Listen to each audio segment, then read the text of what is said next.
Think you've seen every isekai? Think again. Today we're diving into 6 forgotten gems that sent characters to other worlds before Truck-kun made it cool. Some are legendary, others are criminally underrated. Let's go. Kicking off with number 6, we've got Mar, and honestly, this one's a fever dream wrapped in early 2000s chaos. So Ginta's this kid who hates his boring life and constantly daydreams about fantasy worlds. Then, boom, he actually gets summoned to Mare Heaven, a land straight out of his dreams. And unlike most isekai protagonists who panic, Ginta's just thrilled. He's not overpowered immediately either, which is refreshing. He gets this giant hammer called Babo that's basically a Swiss Army weapon with attitude, and they bicker like an old married couple. The show's got this cool arms system, basically magical items you collect in battle with, like Pokemon meets Yu-Gi-Oh!, but make it fantasy. The chess pieces are the villains, and yes, they're literally chess-themed bad guys. It's as goofy as it sounds, but somehow it works. This aired alongside Naruto and Bleach, so it got buried. But if you want an isekai that's pure adventure without the cynicism or harem nonsense, Mar deserves your time. It's nostalgic, wholesome, and wonderfully weird. Number 5, Aura Battler Dunbine. Sliding to number 5, let's talk about Aura Battler Dunbine, the isekai your dad watched before isekai was even a word.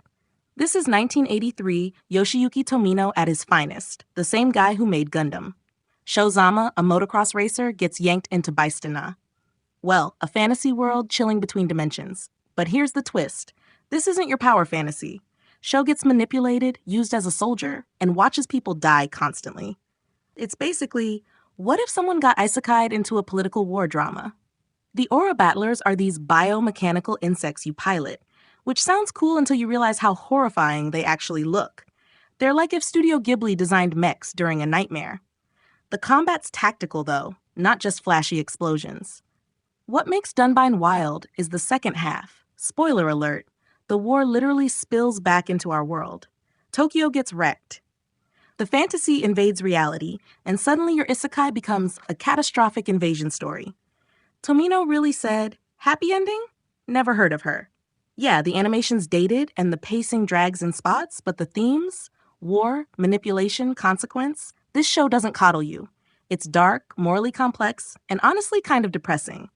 But trust me, number 3, it'll mess with your head in the best way possible. Landing on number 4, we need to address the elephant, or should I say Agumon in the room.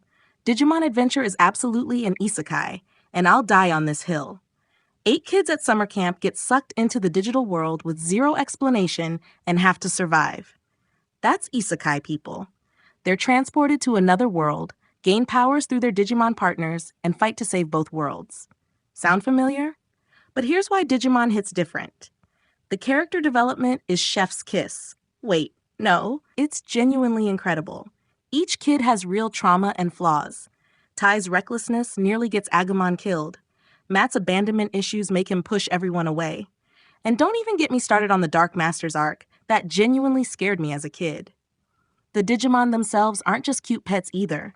Watching Greymon evolve into Metal Greymon? Peak cinema. The partner bond actually means something. Unlike Pokemon, where Ash abandons his team every region like a deadbeat dad.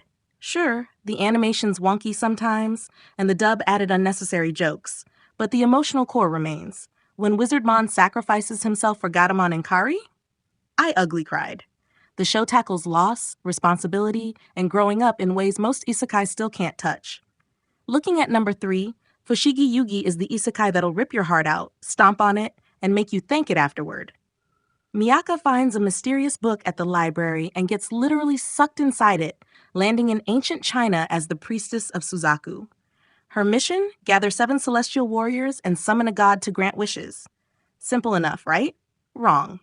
This show is messy. First off, the romance drama is insane. Miyaka's torn between Tamahome, the hot-headed warrior she loves, and literally every other pretty boy with trauma. Hatahori's in love with her, Nakago's manipulating everyone, and her best friend Yui gets transported too, becomes her rival priestess, and suddenly they're enemies. The betrayal hurts, but here's what makes it work. The stakes feel real. People die, relationships shatter. Miyaka makes genuinely bad decisions, and the show doesn't let her off easy. When Tamahome gets brainwashed and tries to kill her, peak angst. The 90s animation's gorgeous. Those flowing robes and sparkly eyes are iconic.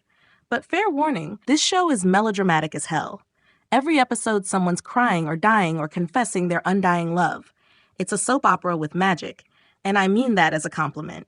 Sliding to number 2, Kiba is the edgy isekai nobody talks about. And honestly, that's a crime. Zed's a teenager who hates his controlling city life. One day, reality literally breaks, and he falls through dimensions into Templar, a world where people fight using shard casters and spirit creatures called key spirits. It's like if Pokemon and Final Fantasy had a darker, angrier baby. Zed's not your typical hero either. He's stubborn, reckless, and kind of a jerk early on.